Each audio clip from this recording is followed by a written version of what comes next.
Hello, this is Al Williamson with IFIS Communications Educational Video here at the University of Florida, and I'm here to talk to you about YouTube as a social media marketing tool. Not so much as a social media tool in the traditional sense, but more as a marketing tool, using video to help market your programs and your outreach endeavors.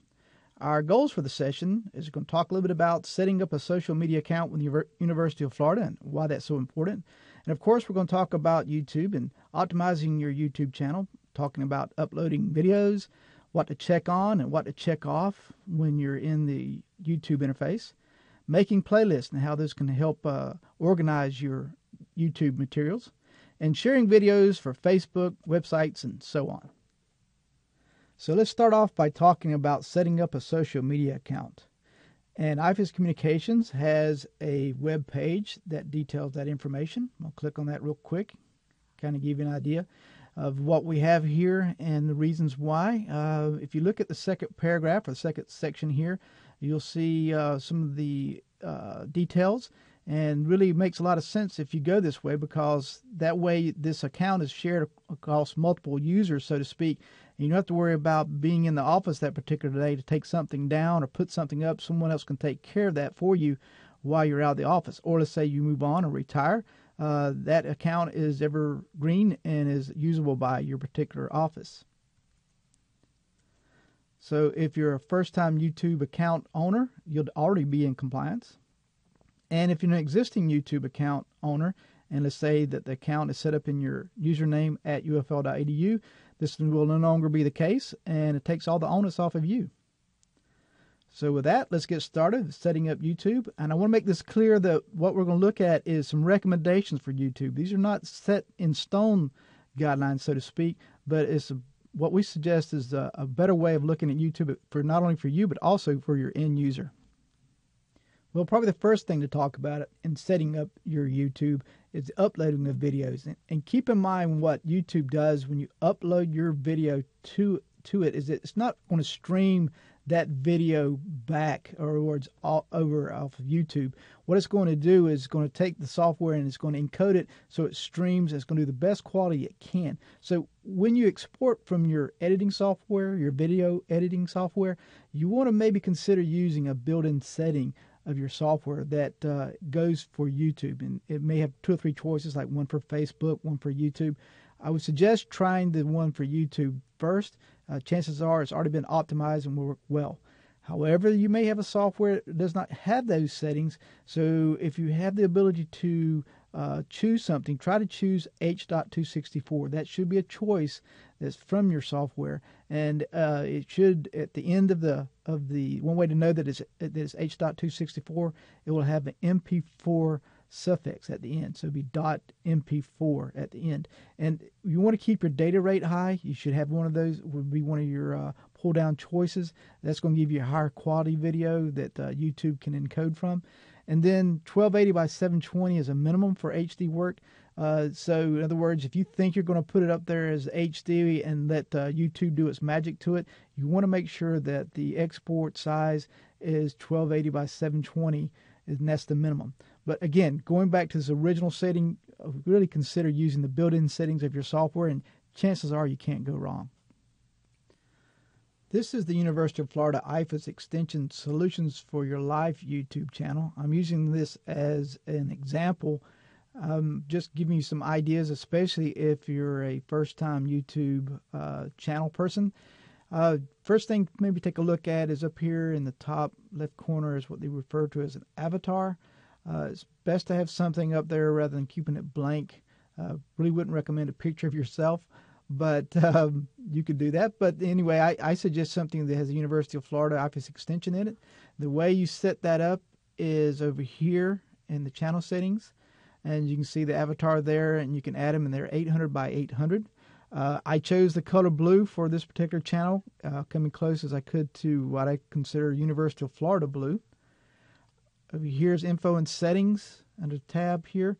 I try to keep the description short and sweet, but I also include the University of Florida's extension service. The tags are also important. Someone can find you using searches. It's best to have something that kind of represents your channel again in terms of a tag, a real quick word or two will really help someone find you. In terms of the look that you can use with YouTube, I chose everything. As we take a real quick look here, what it has is underneath the video window is a list of playlists that we have here. I find that a better way to organize things. Off to the right here is a shared channel that I've made available. You can also add your own channels, maybe a gardening channel, something like that. It's totally up to you. We'll take a quick look at the blogger layout here, just to give you an idea of what others look like. This one has, you can see right here, some videos listed underneath the video window, and off to the right is the playlist. Again, it's totally up to you, but I tend to think the playlist seems to have things a little bit better laid out, so I tend to use that. Let's take a real quick look at, let's say you're going to upload something. This is your upload tab here. I'm just going to show you this real quick. This is based in terms of how fast it uploads is based upon the speed of your connection. While it's doing that, while it's uploading, so to speak, what you'll see is, we're going to use this as an example real quick. Click on this. Is this little screen here won't have a video in it, so to speak, but it'll be churning and burning, as I call it, as it's uploading something. And while it's doing that, you can be setting up this particular video for display. What I suggest you do right off the bat is you click on these, and you see all these little things called comments and responses. They'll be automatically checked. Suggest you uncheck them immediately. And the reason why we say this is because there has been an instance in which a public institution left comments capabilities up, and there are some people out there on YouTube who like to make lewd and crude comments about videos. And they had made some crude comments, and they tried to turn those off and turn them off, so to speak, and remove them, and they were sued and they lost. And so what we really suggest is very important you turn those off. Really, the comments really doesn't help you any. I know it kind of removes the sense of a social media aspect of it, but it's better in the long run. You just take those things off. Over here is the category. We suggest you go straight away with education.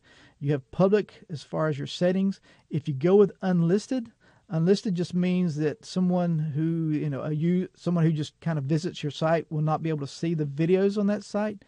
However, you as the administrator can see those. You can share them, which is kind of cool. If say you're doing some educational modules and you're kind of make it straight up for those particular educational endeavor, and you don't want anybody to see them on your channel, by making them unlisted, they won't be able to see them.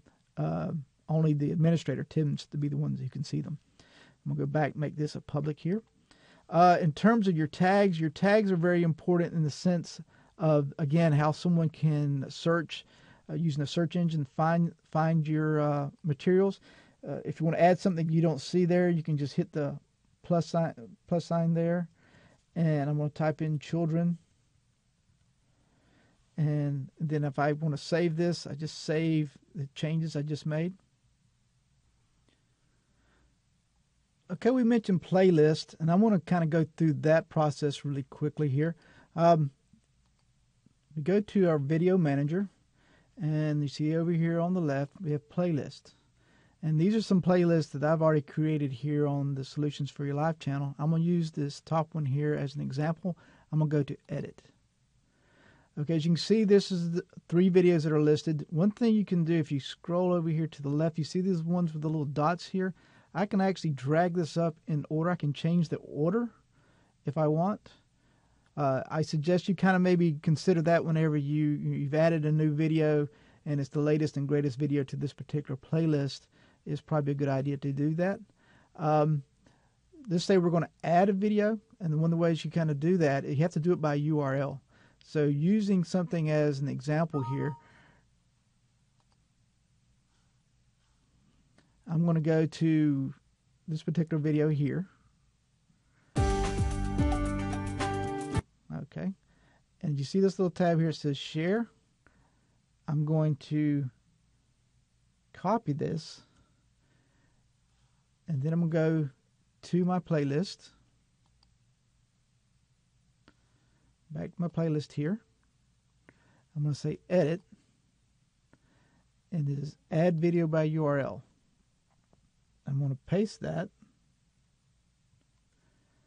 and I say add, and you can see it's added. It's down here at the bottom, even though I've already got it in this playlist. Now, if I see that I've already got in this playlist, I can remove it just by clicking this. There's my actions up here at the top. I can remove the video from the playlist. So what I'm not actually removing the video from my YouTube channel. I'm just removing it from the playlist. So you can also have videos from other channels. So you say a colleague's just created a video on, let's say, some kind of gardening technique that you want to show to the people in your area or on your channel. You can have a playlist and include that. So it's just something to consider that playlists can bring to your out into your endeavor here. I'm going to go back to my channel here, and you can see we have several of these. And again, I kind of like the way that it organizes them. So if I click on this one here, it says play all. What it will do, it will play all the videos in terms of the way they're listed in the playlist. If you don't necessarily want to do that, you can always just go to the person can go to the video tab here. You see, I'm gonna go back to my channel the way I would see this, and I would click on browse videos, and then I can find the video that I would want to see, so to speak. So this is another way that someone can gain access to your videos.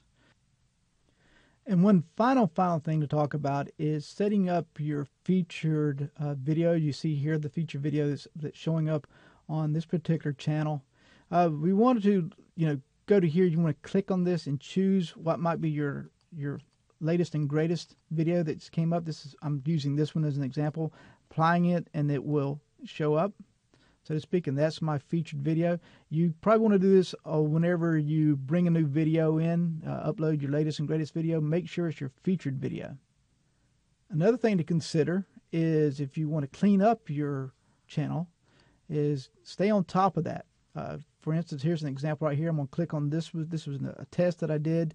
I'm going to delete this. You sure if I want to delete it? Yes, and it takes it down off of my YouTube channel, never to be seen again. Okay, we're going to wrap this up by talking about sharing your YouTube videos, using this one as an example here. I'll pause it before we get started. See this little tab here that's called the share button? You can actually use this particular URL you see here. It's highlighted in blue. You can copy and then paste that if you want to use that. But if you want to embed this into your website, or embed it into, like, using it for, let's say, a PowerPoint, what is probably the best suggestion is to choose. These are the different sizes, and this is a 16 by 9. That's how you see this here, 16 by 9 or an HD size. I would recommend you keep with something that's probably the 640 by 360. However, if you're using something like PowerPoint, you may want to use something like that. You see these different choices here. I would suggest you probably do not want to keep this one right here, suggested videos, when the video finishes, because it could be a video that has no relation to your video from another channel as well. So just turn that off. But if you use the old embed code, you see this kind of change here. By turning that on, it makes it a little bit better for older browsers. I have to admit, I don't know anything about what to do in terms of how to embed these into a particular website. You may have to check with other resources out there to do that. I would suggest also, if you're thinking about sending something or providing something to Facebook, that you consider using your YouTube video rather than using Facebook's video capabilities. When you upload things to Facebook, their video is not really the best looking video in the world. So by using the this particular one that defaults to, so to speak, this will probably be the better of choices that you may want to consider. So in conclusion, to wrap this all up, we've already discussed that we're really not using YouTube as a true social media tool per se, but it can be a great drawing card to your website or to your Facebook sites or even to a local event, even a past event. In other words, if you recorded something of an event that just took place and put it up on your YouTube channel, it's a great way to bring people to the next event. And you also want to keep your YouTube site updated and ever-changing. Don't let it go stale. So if you've got the latest and greatest event that just transpired, put it up, make it your featured video. And then last but certainly not least, be sure to follow the University of Florida social media guidelines. Check out that web page and keep yourself on the up and up with the social media guidelines. The University of Florida would really appreciate it. And I really appreciate your time. I hope this was helpful to you, and we hope you have a great day. Thanks so much.